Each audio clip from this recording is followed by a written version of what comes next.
Buenos días a todos, soy Alex de Ayrton Racing. Hoy vamos a hablar de un poco de la carrera del Gran Premio de Japón que se celebró esta madrugada para Latinoamérica. Vamos a hablar un poco de las polémicas de la retransmisión de la carrera. Vamos a hablar un poco también de lo que sucedió con Oliver Bearman, su accidente, la polémica que surgió alrededor de esto. Bueno, empecemos por el principio de la carrera.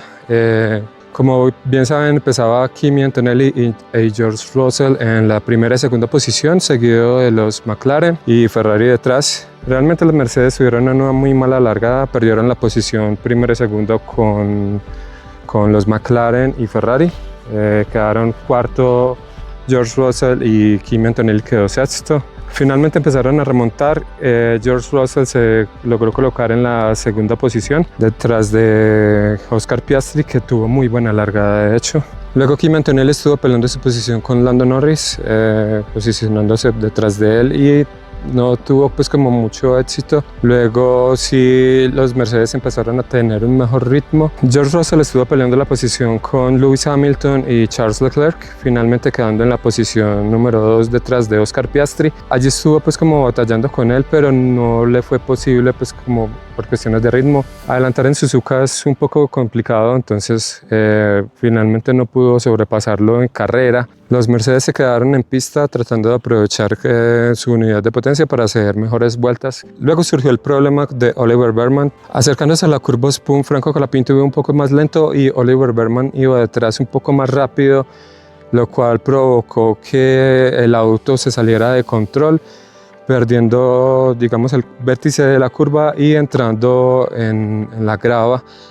Allí, digamos que hizo un trompo y se fue contra las barreras de la pista. Fue un choque de 50 Gs, lo cual es bastante fuerte, y salió pues cojeando del auto. Esto sucedió mientras George Russell estaba entrando a pits, lo cual no le benefició en nada, pues autos que venían detrás de él como su compañero Kimi Antonelli, Lewis Hamilton y hasta Max Verstappen pudieron entrar y aprovechar como esos 13 segundos de diferencia que hay entre una vuelta normal y una vuelta con safety car para entrar a los pits, lo cual posicionó a Kimi Antonelli en primera posición, por delante de Oscar Piastri, los Ferrari y su compañero de equipo George Russell. Después de esto, George Russell tuvo una muy buena pelea con los Ferrari, estuvo allí peleando con ellos cuerpo a cuerpo, digamos no sabiendo aprovechar mucho las ventajas que le da, digamos, la unidad de potencia. Él estaba como tratando de adelantar casi siempre después de la 130R, llegando a la chicana. Allí le daba como opción a los Ferrari adelantar en la curva principal antes de llegar a la curva 1. Pasó varias veces con Charles Leclerc y digamos que esto no lo benefició tanto y perdió muchos puntos con su compañero de equipo. Kimi Antonelli pudo aprovechar que tenía aire limpio y despegarse del pelotón que lo seguía, de Oscar Piastri, los Ferrari y los McLaren. Y así, por segunda vez consecutiva, con su segunda pole position, también logró su segunda victoria en la Fórmula 1.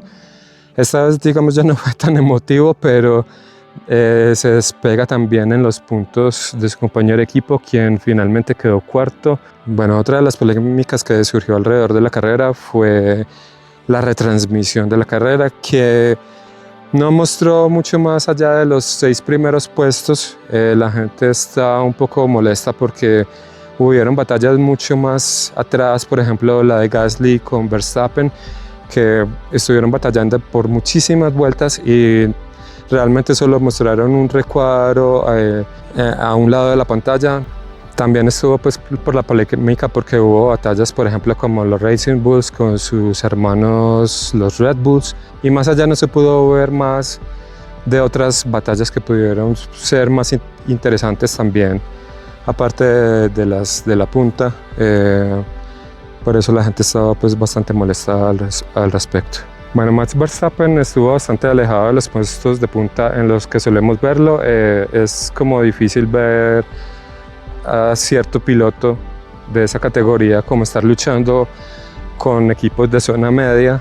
En este caso estuvo luchando casi toda la carrera con su ex compañero Pierre Gasly, quien realmente también tuvo una muy buena carrera, pero más allá Max Verstappen no se siente pues como cómodo con el auto, con estas nuevas regulaciones que al parecer no le favorecen tanto, o en Red Bull aún no han sabido cómo aprovechar trabajar pues como con esta nueva unidad de potencia, estas nuevas regulaciones y la aerodinámica. Bueno, de los equipos en cola podemos como destacar un poco pues que al menos Aston Martin pudo terminar la carrera con Fernando Alonso. Lance Stroll tuvo que retirar su auto pues también por problemas en el mismo, y más allá pues no se pudo ver como en la retransmisión autos como los Cadillac, los Williams, y de Franco Colapinto no se pudo ver mucho más allá del casi accidente que tuvo con Oliver Bauerman. ¿Qué pienso yo de esta carrera? Que la carrera fue un poco más entretenida de lo que fue el año pasado, se dieron bastantes adelantamientos. Obviamente está la polémica de que son adelantamientos que aún se ven muy ficticios por la parte eléctrica que impulsa mucho los autos en las rectas, y ya la parte de que tienen que recargar demasiado en las curvas, y en las curvas los autos van bastante más lento porque en estas zonas es donde el auto está recargando la batería como para poder desplegarla en las rectas. Aún se ve demasiado ficticio pues como ese tipo de adelantamientos, pero ya se ve que los pilotos se están adaptando un poco más a estas nuevas reglas y están empezando a saber en qué puntos hacer los adelantamientos, en qué puntos hacer las recargas. Se vio mucho en el caso de George Russell, donde este adelantaba a Charles Leclerc en la chicana antes de la recta principal, y Charles Leclerc le devolvía el favor en la recta principal. Y finalmente no pudo quedarse en la tercera posición del podio. Para Kimi Antonelli esta fue, digamos, una carrera, digamos, de bastante suerte, porque recordemos que al inicio de la carrera quedó sexto detrás de los Ferrari y los McLaren y detrás de su compañero de equipo, pero tuvo la buena fortuna de que no había entrado a pits aún en el accidente de Oliver Bauerman, y allí pudo aprovechar esa ventaja para entrar a pits y ahorrarse esos 13 segundos y quedar en primera posición. Se posiciona como primero en el campeonato, también dejando a Mercedes aún como líder del campeonato de constructores, y después de haber ganado en China se le empieza a notar un poco más la confianza que tiene en el auto, que tiene en sí mismo, y se empieza a perfilar como un gran candidato para el campeonato final este 2026. A partir de ahora quedan 5 semanas para el Gran Premio de Miami. Lo que sucederá ahora es que los equipos tendrán esas 5 semanas de ventaja como para mejorar sus unidades de potencia, la aerodinámica y la fiabilidad de los coches. Especialmente le beneficiará mucho a los Aston Martin tener este tiempo de ventaja para desarrollar su auto y mejorar todos los problemas que tiene su coche, su unidad de potencia.